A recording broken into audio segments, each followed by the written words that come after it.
I'm an Irish Catholic with the grace of God on my shoulder. I'm not going anywhere until he says so. You see this trailer behind me? It's where I work. See the bar at the end of the street there? Get a shot of that. I live on the top floor. Let me tell you something. If any of these maggots from the so-called Mafia want to come after me, I'm not a hard man to find. May 17th, 1977, 2:38 p.m. parking lot of the Brainerd Place office building, Lyndhurst, Ohio. Danny Green walked toward his green Lincoln Continental after a dentist appointment. His girlfriend walked beside him. A maroon Chevrolet Nova sat parked nearby. Green opened his car door. The Nova exploded. The blast was so powerful it shattered windows 3 blocks away. A 5-foot crater opened in the asphalt. Green's body was thrown 15 feet. His legs were severed. His torso was torn apart. Metal fragments embedded in nearby buildings. The explosion registered on seismographs at local universities. Danny Green, the Irishman who'd waged war against the Cleveland Mafia for 7 years, was dead at 53. The bomb contained an estimated 15 pounds of C4 military-grade plastic explosive packed with shrapnel. It was detonated remotely by someone watching from a nearby building with direct line of sight. The Cleveland Mafia had finally won, but in winning, they'd triggered the biggest organized crime investigation in FBI history. The war that killed Danny Green would destroy the entire Cleveland family within 4 years.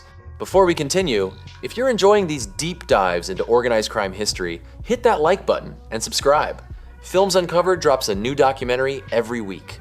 Drop a comment letting us know where you're watching from. Cleveland, New York, Ireland, somewhere else. We love hearing from you. Now, here's what happened. This is the story of the Cleveland Mafia, an organization that operated in complete silence for 50 years. They controlled labor unions, extortion rackets, and illegal gambling across Ohio. They were disciplined, professional, invisible, nobody knew their names, nobody testified against them, they made millions and stayed out of prison.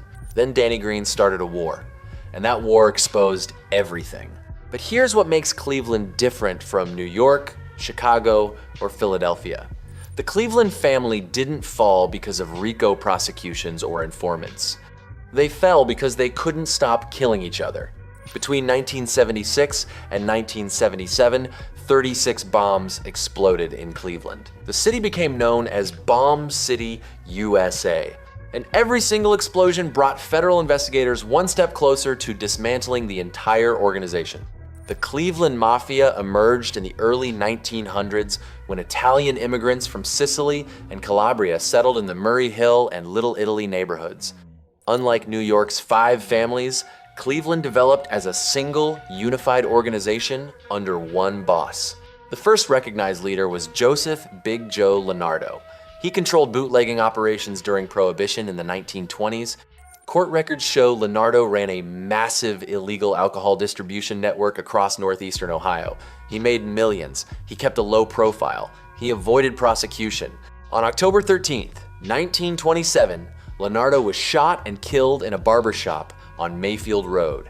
The Perello brothers, rival bootleggers, were suspected but never charged. The murder set a pattern that would define Cleveland organized crime for decades. Leadership turnover happened through violence. The strong survived, the weak died. After Leonardo's death, the Perello brothers took control briefly. But in 1930, Frank Milano emerged as the new boss. Milano understood something the Perellos didn't: silence equals survival. He banned public displays of wealth. He forbade unnecessary violence. He demanded absolute discretion from family members. Under Milano, the Cleveland family became invisible. FBI surveillance reports from the 1930s and 40s described Milano as a ghost. He didn't own property in his name, he didn't drive flashy cars, he didn't appear in public, he communicated through intermediaries. Law enforcement knew he existed but couldn't prove what he controlled. In 1935, Milano's underboss was Alfred Big Al Polizzi. FBI files identify Polizzi as the family's operational commander. He ran illegal gambling, labor racketeering, and loan sharking operations. He reported to Milano. Milano reported to the commission in New York. The Cleveland family was officially recognized as one of 26 La Cosa Nostra families operating in the United States. They controlled all organized crime activity in northeastern Ohio. They paid tribute to New York. They attended commission meetings. They followed the rules. By the 1940s, the Cleveland Mafia was generating millions annually from gambling operations alone. Wiretap evidence from later trials showed they controlled wire services that provided horse racing results to illegal bookmakers across the Midwest. They owned the information. Bookies paid for access. The family collected percentages. But Milano never got comfortable. In 1944, he made a decision that shocked other mob bosses. He retired voluntarily. He moved to Mexico with his family. He walked away from millions of dollars in annual income. He disappeared. FBI memos from 1944 express confusion about Milano's departure. Mob bosses didn't retire. They died in power or went to prison. Milano chose a third option: exit before law enforcement built a case. Control passed to Alfred Polizzi, but Polizzi followed Milano's example. In 1948, he also retired and moved to Florida. Again, the FBI was baffled. 2 bosses in 4 years had simply quit. The family needed new leadership. The commission approved John Scalish. John T. Scalish became boss in 1944 at age 35. He would hold that position for 32 years, the longest continuous reign of any mob boss in American history. And under Scalish, the Cleveland family reached its peak power while maintaining absolute silence. Scalish ran the Cleveland family like a corporation. No unnecessary violence, no flashy lifestyles, no public attention. Family members held legitimate jobs as cover. They paid taxes. They avoided arrest. They made money quietly. From the late 1940s through the 1960s, Scalish controlled illegal gambling operations across Ohio, western Pennsylvania, and parts of West Virginia. FBI wiretaps from the 1960s captured conversations showing the family earned between $5 and $10 million annually from gambling alone. Scalish's other major revenue source was labor racketeering. The Cleveland family controlled several Teamsters union locals. They extorted construction companies. They took payoffs from contractors who wanted labor peace. They skimmed from union pension funds. Court testimony from later trials revealed Scalish had a close relationship with Teamsters president Jimmy Hoffa. When Hoffa needed support from Cleveland, Scalish provided it. In return, Hoffa allowed the family access to union resources and pension fund money. The arrangement was mutually beneficial and completely silent. No murders, no public disputes, no headlines. The Cleveland Mafia operated like a shadow government that nobody knew existed. Scalish enforced strict rules on family members. No drug dealing, no unauthorized violence, no talking to outsiders, no flashy spending. Violators were expelled or killed. The organization functioned with military discipline. FBI surveillance reports from the 1950s and 60s repeatedly note the difficulty of investigating the Cleveland family. Agents couldn't identify members, nobody talked, nobody flipped. Wiretaps captured almost nothing useful. The family had perfected omerta. By the late 1960s, the Cleveland Mafia was one of the most powerful and well-run criminal organizations in America. They controlled millions in rackets, they had political connections, they had union power, and they were completely unknown to the public. But Scalish made one critical mistake. He never named a successor, he never prepared for his death. He assumed he'd live forever. On May 26, 1976, John Scalish died of a heart attack at age S-7. He died at home peacefully in bed. He'd never spent a day in federal prison. He'd never been convicted of a serious crime. He'd run the Cleveland Mafia for 32 years without significant law enforcement interference. His death created a power vacuum. And power vacuums in the Mafia always lead to violence. After Scalish's death, the underboss James Jack White Licavoli assumed control. Licavoli was 71 years old. He'd been a mobster since the 1920s. He was old school, ruthless, violent. and he inherited a massive problem. Danny Green. Daniel John Patrick Green was born November 14th, 1933 in Cleveland.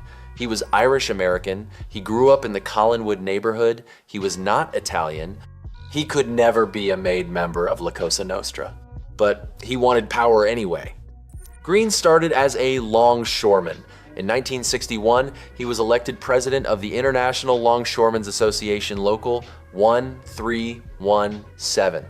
Court records show he immediately began embezzling union funds. In 1964, he was convicted of embezzlement and sentenced to 5 years probation. By the late 1960s, Green was running his own criminal organization called the Celtic Club. He controlled loan sharking, labor racketeering, and extortion on Cleveland's west side. He painted everything green. He drove a green car. He wore green clothes. He called himself the Irishman. For years, Green paid tribute to the Cleveland Mafia. He operated with their permission. He kicked up percentages from his rackets. The arrangement worked. But after Scalish died, Green stopped paying. He declared independence. He told Licavoli's representatives that the Irish didn't bow to Italians anymore.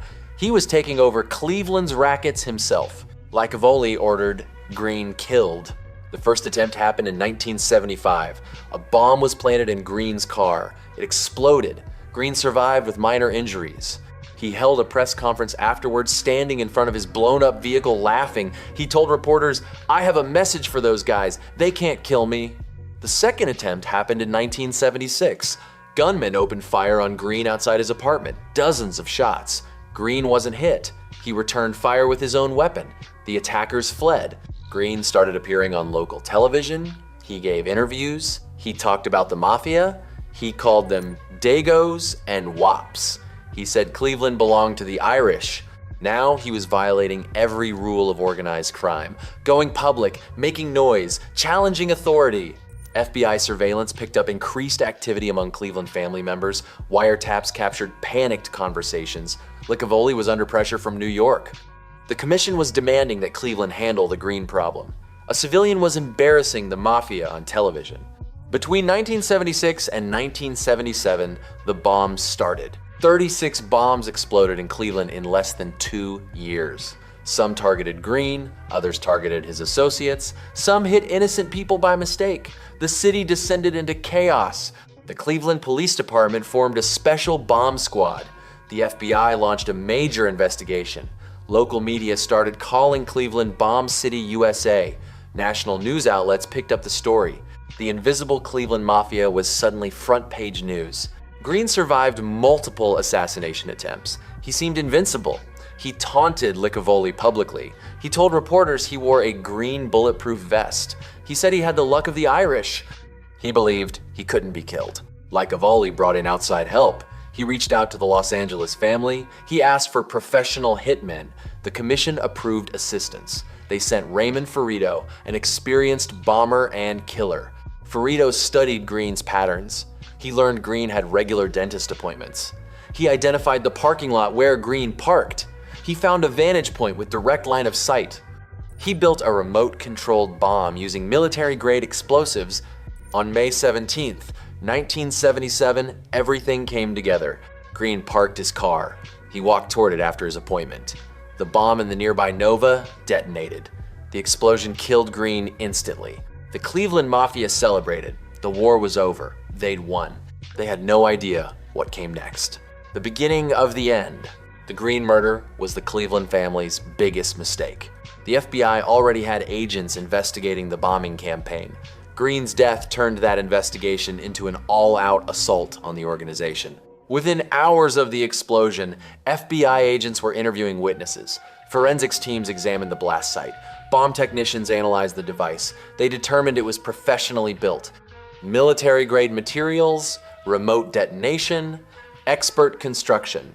The FBI identified the Nova as the bomb car. They traced its registration. They found it had been purchased using a false name. They tracked the buyer to Raymond Ferrito. Ferrito was arrested on July 6th, 1977. FBI agents offered him a deal: life in prison or cooperation. Ferrito chose cooperation. He became the first Cleveland Mafia associate to break omerta and testify. Ferrito's testimony was devastating. He named names. He described the conspiracy to kill Green. He identified James Licavoli as the boss who ordered the hit. He described meetings with other family members. He provided details about mob operations, structure, and leadership. The FBI used Ferrito's information to obtain wiretaps on Cleveland family members. Those wiretaps captured incriminating conversations. They recorded murder plots, they documented extortion schemes, they proved RICO violations. On May 2nd, 1978, federal prosecutors indicted James Licavoli and 9 other Cleveland Mafia members on racketeering charges. The indictment detailed decades of criminal activity: murder, extortion, gambling, labor, racketeering, bombings. On November 23rd, 1978, the jury returned guilty verdicts. Licavoli was convicted on all counts. He was sentenced to 17 years in federal prison. He was 73 years old. Other family members received similar sentences. The entire leadership structure was imprisoned simultaneously. The Cleveland Mafia's governing body was gone, but the FBI wasn't finished. They kept investigating, they flipped more witnesses, they obtained more wiretaps. Between 1978 and 1982, federal prosecutors indicted over 40 Cleveland Mafia members and associates. The convictions destroyed the organization. By 1982, the Cleveland family effectively ceased to exist as a functioning criminal enterprise. Their gambling operations collapsed. Their union connections were severed, their political influence evaporated. The family that had operated in complete silence for 50 years was dismantled in 4 years. All because they couldn't resist killing one stubborn Irishman. James Licavoli died in prison on November 21st, 1985. He was 80 years old. He never spoke about his crimes. He maintained omerta until his death. Raymond Ferrito entered witness protection. He received a reduced sentence. He testified at multiple trials. He lived under a false identity until his death in 2004. Danny Green became a legend in Cleveland. Books were written about him. Documentaries were produced. In 2011, the film Kill the Irishman dramatized his life and the bombing war. Green's grave in Calvary Cemetery became a tourist attraction. The Cleveland Mafia attempted to rebuild in the 1980s and 90s. Small-time operators claimed leadership. They ran low-level gambling and loan sharking, but they never regained their former power. Today, the Cleveland family is considered inactive by the FBI. A few elderly members remain alive. They have no influence, no territory, no real organization. The family that once controlled millions in rackets now barely exists. What it all means. The Cleveland story reveals something about organized crime that can't be ignored. Silence is everything. For 50 years, the Cleveland Mafia thrived because nobody knew they existed. They made money, they avoided prosecution, they followed the rules. But the moment they engaged in public violence, the moment they created headlines and drew attention, they were finished. The bombing campaign that killed Danny Green also killed the Cleveland family. Law enforcement didn't destroy Cleveland organized crime through brilliant investigation. The Mafia destroyed itself through ego and revenge. They couldn't accept that an Irishman was challenging them. So they started a war. And wars attract attention. Attention brings investigation. Investigation brings prosecution. If John Scalish had lived another 10 years, if he'd named a competent successor, if Licavoli had simply let Green operate independently on the West Side, the Cleveland family might still exist today. They could have avoided the whole conflict. Instead, they chose pride over pragmatism. They chose violence over silence. They chose war over profit. And they paid for it with everything. The Cleveland Mafia's rise and fall is a perfect case study in how organized crime actually works. Success requires invisibility. Power requires discipline. Survival requires silence. The moment you forget those rules, the moment you put ego ahead of strategy, you're finished. Danny Green understood that, too. He went public. He made noise. He challenged the Mafia openly, and it got him killed. But in dying, he accomplished what law enforcement couldn't. He exposed the entire organization. He forced them into the open. He made them react. Both sides lost. Green died in a parking lot. The Mafia died in prison. The only winners were the prosecutors who built careers on the cases and the FBI agents who finally cracked an organization that had eluded them for half a century. If you enjoyed watching how Cleveland Mafia operated in silence, then you'll want to see our film on the most powerful lies about the Gambino Mafia family's current boss. That video is on the upper left of your screen.